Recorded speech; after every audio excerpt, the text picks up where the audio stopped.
సంపూర్ణ రామాయణం సులభ శైలిలో. అది గంగా నదీ తీరం. రాముడు సీతతో కలిసి ఒక భుజపత్ర వృక్షం నీడన విశ్రమించి ఉన్నాడు. సుదీర్ఘ ప్రయాణం వల్ల కాలినడకల వల్ల సీత పాదాలు కంది ఉన్నాయి. ఎండకు ఆమె ముఖం వాడిపోయింది.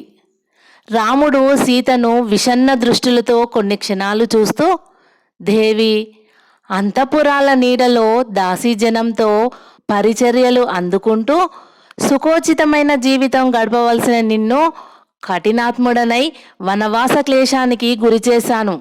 4 దినాలకే ఇలా అలసిపోయావు కదా, ఇక 14 సంవత్సరాలు ఈ కారడవుల్లో ఎలా నివసించగలవు?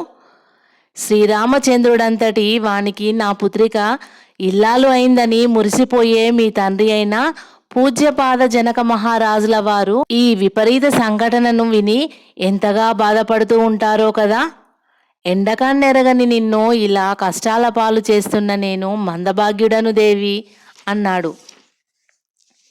సీత చిరునవ్వుతో రాముని వైపు చూస్తూ, ప్రాణేశ్వర, మీరు నాకు ఇప్పటి నుంచే పరీక్షలు పెట్టడం ప్రారంభించారా అంది. ఏమన్నావు దేవి, నేను నీకు పరీక్షలు పెట్టడమా అన్నాడు రాముడు నొచ్చుకుంటూ. కాకపోతే మరేమిటి స్వామి మీ వింత ధోరణి? వివాహితురాలైన యువతికి భర్త ఎక్కడ ఉంటే అక్కడ స్వర్గం. ఈ వనవాసంలో మిమ్మల్ని సేవించుకునే అదృష్టం నాకు కలిగినందుకు నేను ఎంతో సంతోషిస్తున్నాను. మీ పాదాల నీడలే అంతఃపుర గోడలు కావా స్వామి? ఇక వనవాస జీవితం అంటారా? 4 దినాలు పోతే అదే అలవాటు అవుతుంది. మీరు విచారించవలసింది నన్ను గురించి కాదు ప్రభు. చిరంజీవి లక్ష్మణుడు తన తల్లిని, నూతన వధువైన భార్యను విడిచిపెట్టి మన సేవ కోసం మన వెంట వచ్చాడు. నన్ను కన్నతల్లిలా సేవించే లక్ష్మణ కుమారునికి ఏ బాధలు అసౌకర్యాలు అంటకుండా ఈ వనవాస జీవితంలో కాపాడుకోగలిగితే అదే 10,000. కానీ మన శుశ్రూషణలో ఆ చిరంజీవే నలిగిపోతున్నాడు. లక్ష్మణుడు నాకు మరది కాదు ప్రభు, నా కుమారుడు. మీరు ఆ కుమారుని గురించి ఆలోచించండి అంది సీత. దేవి, నీ హృదయం ఎంత నిర్మలమైందో, ఎంత అనురాగమయమైందో నాకు తెలుసు. లక్ష్మణుడు నన్ను కనీసం కందమూలాల ఫలాలను తీసుకురానియడానికి కూడా వెళ్ళనివ్వకుండా అహర్నిశలు తన్నే శ్రమిస్తున్నాడు అన్నాడు రాముడు తన చూపులను ప్రక్కకు ప్రసరింపజేస్తూ.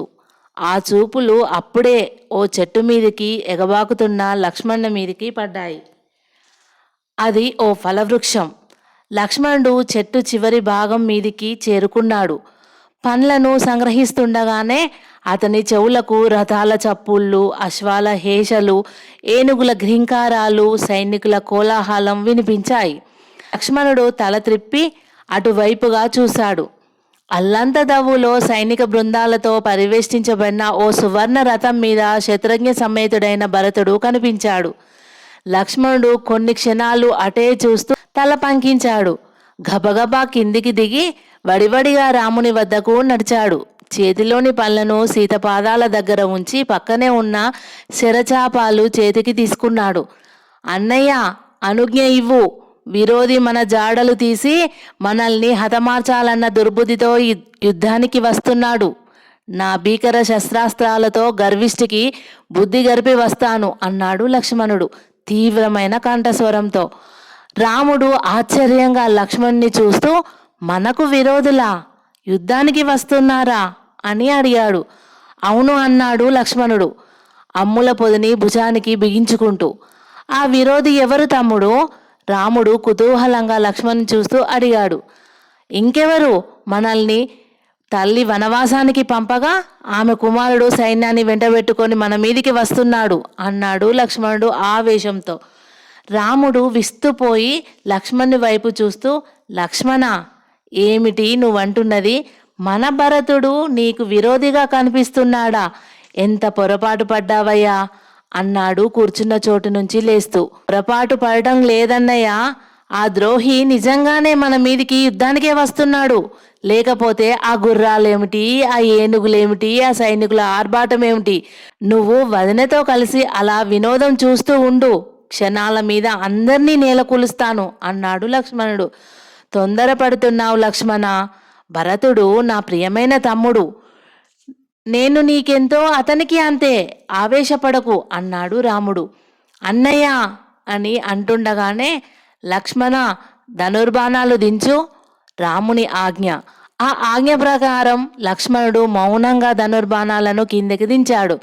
సీత ఆశ్చర్యంగా ఆ ఇద్దరు అన్నదమ్ములనే చూస్తోంది. లక్ష్మణ, నా మీద ఉన్న విపరీతమైన భక్తితోనూ ప్రేమతోనూ భరతుణ్ణి చిన్నచూపు చూస్తున్నావు, కానీ అతని మనస్తత్వం ఎటువంటిదో నీకు మాత్రం తెలియదా? భరతుడు మన మీద యుద్ధానికి దండెత్తి వస్తాడని ఎలా ఊహించుకుంటున్నావు తమ్ముడు అన్నాడు రాముడు శాంత స్వరంతో. రాజ్యకాంక్ష ఎవరి చేతనైనా ఎంత పనైనా చేయిస్తుందన్నయ్య. కైకేయి తల్లి అంత దారుణానికి ఒడిగడుతుందని మనం ఊహించలేదుగా. ఇది అంతే కావచ్చు అన్నాడు లక్ష్మణుడు. రాముడు చిన్నగా నవ్వాడు. లక్ష్మణ్ణి భుజం మీద చేయి వేసి ప్రేమగా తట్టాడు. లక్ష్మణ, మనం ఈ అరణ్యవాస జీవితాన్ని మన పినతల్లి వల్ల సృష్టికారకులు ఇప్పించిన ఒకానొక దివ్యవరంగా స్వీకరించుదామని నీకు నేను ఆనాడే చెప్పాను. ఒక విషయానికి మరొక విషయాన్ని ముడిపెట్టి ఆలోచించకూడదు. భరతుడు నిస్సందేహంగా పశ్చాత్తాప హృదయుడై మన దగ్గరికి వస్తున్నాడు. నువ్వు సాదరంగా ఎదురు వెళ్ళి మన తమ్ముణ్ణి ఆహ్వానించి తీసుకురా అన్నాడు. లక్ష్మణుడు రామునికి నమస్కరించి మరేమీ మాట్లాడకుండా గబగబా ముందుకు నడిచాడు. రాముని పక్కనే సీత. స్వామి, మరిది గారు ఇక్కడికి ఎందుకు వచ్చినట్లు అని అడిగింది. నేను చెప్పడం ఎందుకు దేవి, కొద్దిసేపట్లో నువ్వే తెలుసుకుంటావుగా అన్నాడు రాముడు. రాముడు గంగానది తీరంలో ఓ వటవృక్షం క్రింద సీతా సమేతుడై కూర్చుని ఉన్నాడు. భరతుడు నిరస్త్రభూషణుడై దీనవదనుడై లక్ష్మణ శత్రుఘ్నులతో కలిసి అక్కడికి వచ్చాడు. రాజపరివారం అంతా దూరంగా చేతులు కట్టుకొని నిల్చున్నారు. రాముణ్ణి సమీపించగానే భరతుడు దుఃఖాగ్ని ఆపుకోలేక అన్నయ్య అంటూ పాదాల మీద ఒరిగిపోయాడు. భరత, లే తమ్ముడు అని రాముడు మహాప్రేమతో భరతుని భుజాలు పట్టుకుని లేవదీశాడు. కైకేయి కడుపున జన్మించి అన్న వనవాసానికి తండ్రి మరణానికి కారకుడైన ఈ దౌర్భాగ్య చరిత్రుణ్ణి మన్నించు అన్నయ్య అని భరతుడు దుఃఖాశ్రువులు ఒడుస్తున్న కళ్ళెత్తి రాముణ్ణి ముఖంలోకి దీనంగా చూశాడు. ఆ మాటలకు ఉలిక్కిపడుతూ నాన్నగారు మరణించారా అన్నాడు రాముడు. అవును అన్నయ్య, నువ్వు లక్ష్మణుని వదినను వెంట తీసుకొని అడవులకు బయలుదేరిన కొద్దిసేపటికే హా రామా రామా అంటూ మన పితృదేవుడు విలపిస్తూ దివంగతులయ్యారు. కడసారి చూపుకు నేను శత్రుఘ్నుడు కూడా నోచుకోలేకపోయాము అన్నాడు భరతుడు. హతవిధి, ప్రేమమూర్తి అయిన తండ్రిని ఇంత త్వరలో క్షణాల మీద మాకు దూరం చేశావా? నలుగురు కుమారులు ఉండి కూడా ఏ ఒక్కరూ అవసాన దశలో వారి వద్ద ఉండలేని దుర్భర పరిస్థితిని మాకు కలిగించావా అంటూ నిట్టూర్చాడు రాముడు. స్థిరచిత్తుడు ధీరోదాత్తుడైన శ్రీరామచంద్రుడు తన దుఃఖాన్ని అదుపు చేసుకుంటూ, కొన్ని క్షణాల అనంతరం భరత, లక్ష్మణ, శత్రుఘ్న, పితృదేవునికి ఈ పునీత గంగాజలంతో తర్పణం విడుద్దాం పదండి అని మర్రి చెట్టు కింది నుండి లేచాడు. పైట కొంగుతో కళ్ళు ఒత్తుకుంటూ సీత కూడా అక్కడి నుండి లేచింది. రాముడు ముందు నడుస్తుండగా భరత, లక్ష్మణ, శత్రుఘ్నులు తలలు వాల్చుకొని మౌనంగా అన్నను అనుసరించారు. తండ్రికి గంగోదకం విరిచిన తర్వాత రాముడు గంగానదీ తీరంలో కూర్చున్నాడు. సీత రాముని పక్కన ఉపవిష్టురాలై ఉంది. లక్ష్మణ, భరత, శత్రుఘ్నులు, మంత్రులు, పరిజనులు అందరూ రాముని ఎదురుగా కూర్చొని ఉన్నారు. భరత, నేను వనవాసం చేసిన తర్వాతనే అయోధ్యకు వస్తాను. తండ్రి మాటను పాటించడం నాకెంత ధర్మమో నీకు కూడా అంతే ధర్మం. పట్టభద్రుడవై ప్రజానురంజకంగా రాజ్యపాలన అంటున్న రాముని పాదాలపై శిరస్సు మోపి దుఃఖిస్తూ భరతుడు, అన్నయ్య, ఆ మాట నేను వినలేను, విని బ్రతకలేను. మాటను పాటించడానికి నీకు గాని నాకు గాని మన తండ్రి మనస్ఫూర్తిగా ఇచ్చిన ఆజ్ఞ కాదు అది. స్వార్థంతో ఒకానొక అవివేకపురాలు కల్పించిన అసహ్యకరమైన సంఘటన.